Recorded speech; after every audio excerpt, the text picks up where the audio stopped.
Wow. I mean, just wow. What a Grand Prix we have just witnessed here in Sao Paulo.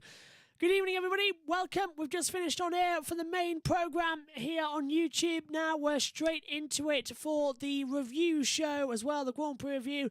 We'll go through everyone that happened in the weekend, team by team, and discuss what happened in the Grand Prix as well. It's a more fair rounded, and we'll have some interviews as well. Shouldn't take more than 5 minutes or so. You can see how live it is. We're just getting our information out. Let's hear from Toto Wolff, though, down there on the grid with Simon Lazenberg. Many congratulations. How does that feel from where you are? And as Chauve was saying, I bet you wish you were here. Yeah, Chauve will want to have me staying at home in the future, I'm sure. I couldn't really annoy them during the race because my intercom was so bad. But like Chauve said, a really big congratulations to the whole team. Chauve kept it together, track side, and great work back at home. It was a difficult season, but to see this coming in 1 and 2 with genuine pace, everybody deserves it in the team. It was really difficult this year. Well, that's nice to hear as well, as we'll still have some atmosphere in the background, actually, I'm being told, which is nice. Let's see if we can get that right with the 4 graphic. Okay, let's go through it team by team then here for what's happened in Sao Paulo in our review show. Let's start off with Red Bull. Max Verstappen, practice 1, he was 3rd, qualified on Friday in 2nd, dropped back after a bad sprint race, he was 5th. He was 5th in practice 2, 4th in the sprint race after dropping back, getting passed by everybody with his tyres failing. In the race today, Verstappen, of course, on the restart, made contact with Lewis Hamilton. He got given a 5-second time penalty for that as well, completely Verstappen's fault. And he dropped down to 17th, came in for a pit stop again to serve the penalty, had a sticky rear left tyre. He fought his way back up into 6th position, but then on the last lap was asked to give his position over to Sergio Perez to help Perez defend second in the Drivers' Championship, Charles Leclerc. And basically, Verstappen said, guys, I told you last summer, don't ask me to do that. I'm not going to do that. It's not my style. Even though Verstappen has won the Drivers' Championship and he's got all these records in this season, he's still childish enough to say, nope, I'm not going to do that for Perez. I'm not going to do that from a teammate who's helped me win the championship this year. So Verstappen is getting a lot of flack on social media, and rightly so. It's not really a cool style. It's a bit of a D-head manoeuvre, in my opinion. Okay, Sergio Perez second. Sergio Perez next up as well in the Red Bull team.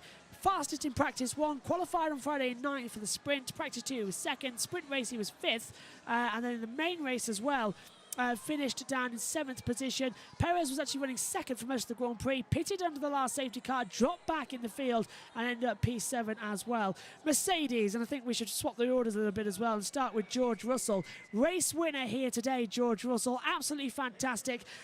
He was 6th in practice 1, qualified 3rd, practice 2 he stayed 3rd, but won the sprint race after passing Max Verstappen brilliantly, and then he took a commanding start and led from lights out to checker flag. Russell deserved the race win today. I'm glad they didn't make him switch over with Hamilton. Russell won by 1.5 seconds. First ever win for him in Formula 1. Mighty for the 2018 Formula 2 World Champion.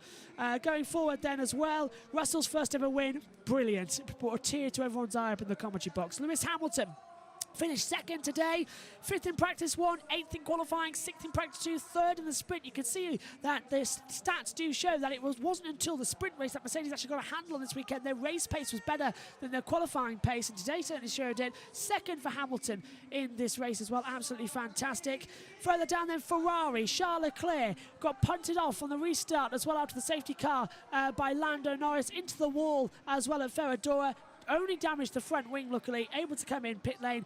He was down in 18th position, fought back to 4th. Mega job there. But he did ask on the radio, is Sainz, he was begging on the last lap as well, please, let me pass Sainz for the championship, we need it. Ferrari said, no, negative. And Leclerc basically says, cheers, guys. And that's it. So that's the 2nd Ferrari strategy error this weekend as well. Not been Leclerc's way. I wonder how long that dream team is really going to last. Carlos Sainz next up, finished 3rd in this Grand Prix. Was under investigation for safety car infringement, but he's okay as well. So Sainz's career, well, first of all, Leclerc 2nd in practice 1, 10th in qualifying, 13th in the practice 2, 6th in the sprint, then started 5th on the grid as well. Finished 4th. Carlos Sainz, though, took a new power unit coming into this weekend. 4th in practice 1, qualified 5th, was down, it was 11th 11th in practice 2, finished 2nd in the sprint, got a 5-place grid penalty, put him down to 7th as well. And then that changed it up as well, finished 3rd with a podium. It was a mighty good weekend from Carlos Sainz, so could have won the race if it wasn't for that late safety car. McLaren next up, Danny Ricciardo. 20th in practice 1, 14th in qualifying, 14th practice 2, 11th in the sprint. Lap 1, contact with Kevin Magnussen coming into turn 8, tagged the rear left of Magnussen, spun him round. And out of the race they both went, because when Magnussen was spinning around and drifting back with no control, Ricciardo T-boned the side of him. So Ricciardo out, and he got blamed for the penalty. We're waiting on that, though. We'll have more news in the Grid Encore show tomorrow. Presumably he'll be getting a penalty for the last race of the season as well. Further down then, Lando Norris retired from this Grand Prix as well, but made contact, as I said, with Charles Leclerc. The restart was looking really good. He was 15th in practice 1, 4th in qualifying, 10th in practice 2, 7th in the sprint. A DNF here in 18th as well for the main Grand Prix, suffering with food poisoning, but was up there in the top 5. Did have a 5-place grid penalty, did have a 5-second time penalty in the race. They have contact with Leclerc, but still was up there.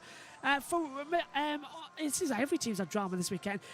Alpine now, 5th team. Fernando Alonso, practice 1, 11th, qualified 7th, practice 2 was 4th, sprinted 18th after a problem as well. Contact had put him right down the back of the field after he hit Esteban Ocon. In this race against Day, there was still drama. Ocon was asked to give the place up to Alonso on the last safety car restart in order for Alonso to go after the win because he was on fresher tyres. Didn't happen. Ocon said no, he needed to get past Vettel, and then Alonso never gained track position. So just taking a look at this, Alonso finished in 5th. Ocon eventually ended up down in 8th position as well. So it was good for Alonso. He was able to fight through. So Alonso finished the race in 5th position as well. Esteban Ocon, as I said, finished this race in 8th after being top of practice 2 as well. Sprinted 17th and made his way back up. Very good order there. Okay, Pierre Gasly now at AlphaTauri.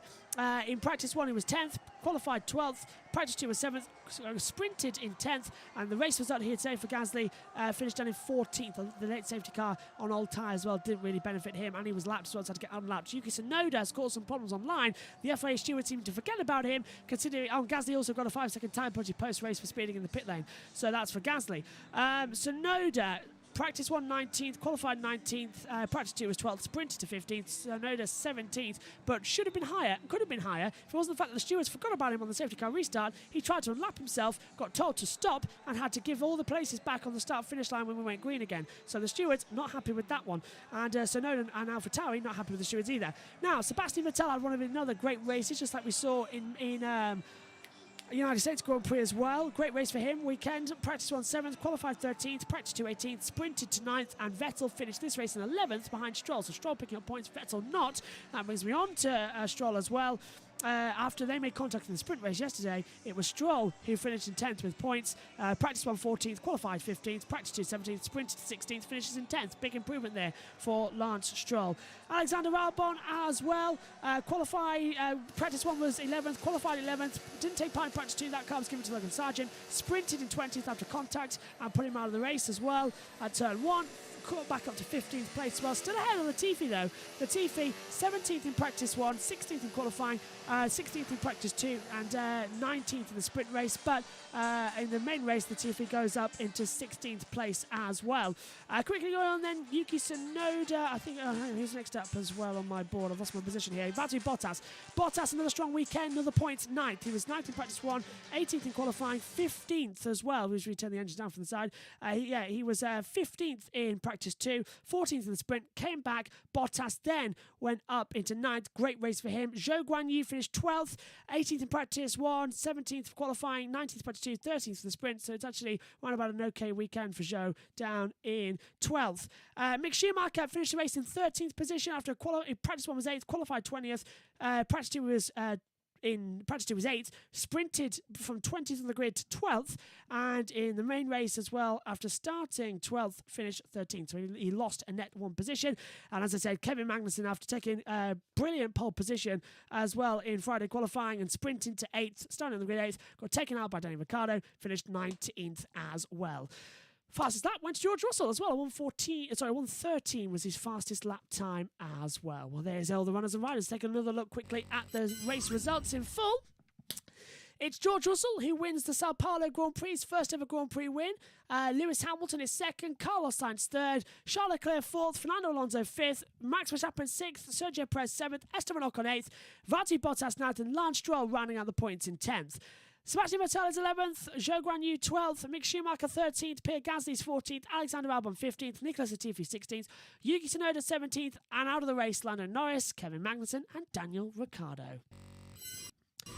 Okay, that's it then from this weekend. Here, a quick Grand Prix review telling you everything that happened. Next weekend will be a bit longer though, because we've got the return of Formula 2 at the final race in Abu Dhabi as Logan Sargent goes to get his super license points. But also, do not forget that next weekend it is the last race of the season. The Abu Dhabi Grand Prix will be live for all practice, qualifying and race. Will also be live for the F2 sprint and feature as well. So, Vettel's got one more weekend left. Ricciardo 2 is going to be a very dramatic one. We leave Sao Paulo with the Mercedes W13.